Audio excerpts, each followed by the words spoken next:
জুলাই আগস্টের যে বিপ্লব, সে বিপ্লবের দীর্ঘ ৯ মাস পর শহীদদের স্মরণে একটি চিঠি লিখছি। যে চিঠিতে কিছু বেদনা, কিছু বর্তমান পরিস্থিতি এবং সেই সময়ের কিছু স্মৃতি উল্লেখ করা হচ্ছে। সেই চিঠিটি আমি এখন আপনাদের সামনে উপস্থাপন করতে যাচ্ছি। জীবনের চেয়ে দামি ২৪-এর শহীদ গল্প। পত্রের শুরুতে অকৃত্রিম শ্রদ্ধা ও সালাম নিবেদন। চারিদিকে অকৃতজ্ঞতার গল্প, স্বপ্ন, অনিশ্চয়তার আভাসে আপনারা যে প্রফুল্ল নয় তা সহজেই বোধগম্য। তাই জানতে চাইব না কেমন আছেন।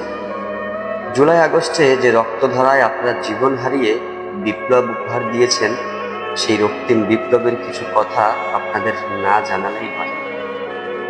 সেদিনের কথা খুব করে মনে পড়ে, যেদিন আবু সাঈদ ওয়াসিমরা বুক উঁচিয়ে জানান দিয়েছিল, দেশের তরে মৃত্যু কোনো বাধা নয়। মনে পড়ে সাভারে মৃত্যুর পর পুড়িয়ে ফেলা সে সকল শহীদের কথা, যারা জ্বলতে জ্বলতে জানিয়ে গিয়েছিল, আমরা জ্বলি তবু দেশ ভালো থাকুক।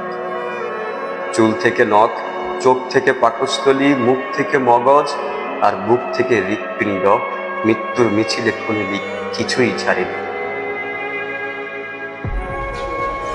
সেই দিনগুলোতে পিচঢালা পথে কালো দেখা মুশকিল হয়ে গিয়েছে, কালো রং দেখা মুশকিল হয়ে গিয়েছে। দেখব কি করে সবখানে যে ছাত্র জনতার রক্তে বিপ্লবের লাল আবরণ ছিল। তখনের নীলাভ আকাশ ছিল অস্ত্র বারুদের ধোঁয়ায় অন্ধকার ছিল। এমন বিভীষিকায় কত ব্যথা, কত মায়া আর কত স্মৃতিতে আপনারা বিদায় নিলেন, দিয়ে গেলেন এক ঐতিহাসিক অভূতপূর্ব বিপ্লব।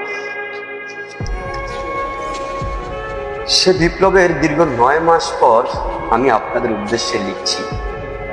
বুক পিঞ্জরে শত সহস্র চাপা ব্যথা নিয়ে আমাকে লিখতে হচ্ছে, বলতে হচ্ছে, আপনাদের রেখে যাওয়া বিপ্লব আজ অনিশ্চয়তায় ভুগছে।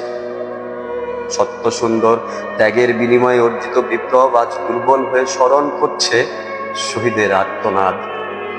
যে সকল মুখগুলো আপনারা মাজলুম বলে জানতেন, তারা আজ দাম্ভিক ও অহংকারী হয়ে বলে, আপনাদের ত্যাগ নাকি ছেলে খেলা, এই খেলা নাকি ৩৬ দিনের খেলা। তারাই নাকি মহাশক্তিশালী লড়াকু দল। যদি দেখতেন কি নির্মম সব উপহাস তারা করে, তবে হয়তো বলতেন, এ ব্যথা মৃত্যু যন্ত্রণার চেয়েও বেশি ভয়ানক। আপনাদের সংখ্যা আর ত্যাগের কৃতিত্ব প্রতিদিন তারা নিলামে তোলে। কার কতখানি তা নিয়ে ঝগড়া বাঁধে। যে মায়া ভরা বাঙালির অসহায়ত্ব দেখে দেখে আপনাদের মন কাঁদত, সেই অসহায় মানুষরা আজও কাঁদে।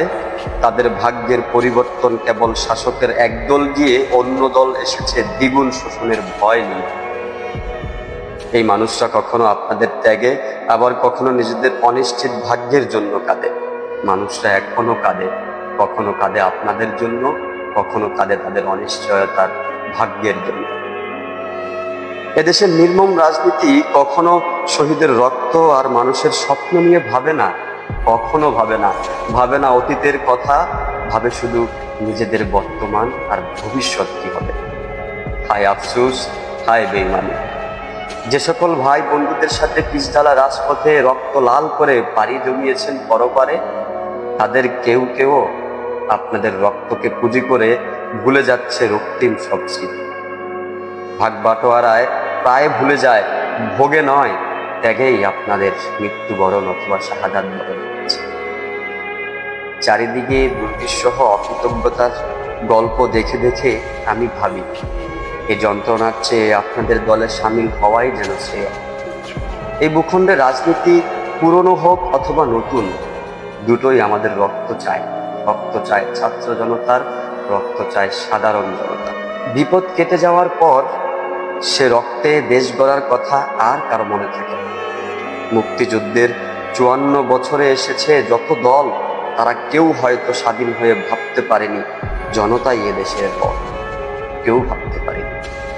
তাই তো সবখানে অকৃতজ্ঞতা আর অবমূল্যায়ন। মৃত্যুর পর খোদার দরবারে কথা বলার সুযোগ শহীদগণের আছে কিনা আমার জানা নেই। যদি থাকে তবে খোদাকে বলিয়েন, আপনাদের ত্যাগের পথে যারা সদা সর্বদা আগুয়ান, তাদের যেন খোদা করে যথার্থ বলিয়ান। গতবারে বিশ্বাস আর সরলতায় আপনারা চলে গিয়েছেন সবকিছু ছেড়ে। এবার আমরা আসছি আপনাদের দলে, তবে বিপ্লব আর কাউকে দিব না লিখে। এবার বিপ্লব হবে জনতার, অধিকার হবে সবার। এবারের বিপ্লবে আর কোনো ভুল হবে না। এবারের বিপ্লবে আর কোনো রক্তের অবমূল্যায়ন হবে না। এবারের বিপ্লবে রক্তের ক্রেডিট নিয়ে হানাহানি হবে না। এবারের বিপ্লব শুধুমাত্র মানুষের অধিকার রক্ষা এবং স্বপ্ন পূরণের বিপ্লব হবে। আপনাদের কবর হোক শান্তিময়, আপনারা হন সম্মানিত। আপনাদের রেখে যাওয়া ইনকিলাব, সেই ইনকিলাবের জিন্দাবাদ ঘোষণা করে আজকের চিঠি এখানে শেষ করছি। ইতি আপনাদের শিষ্য মোহাম্মদ জাবেদ আলী।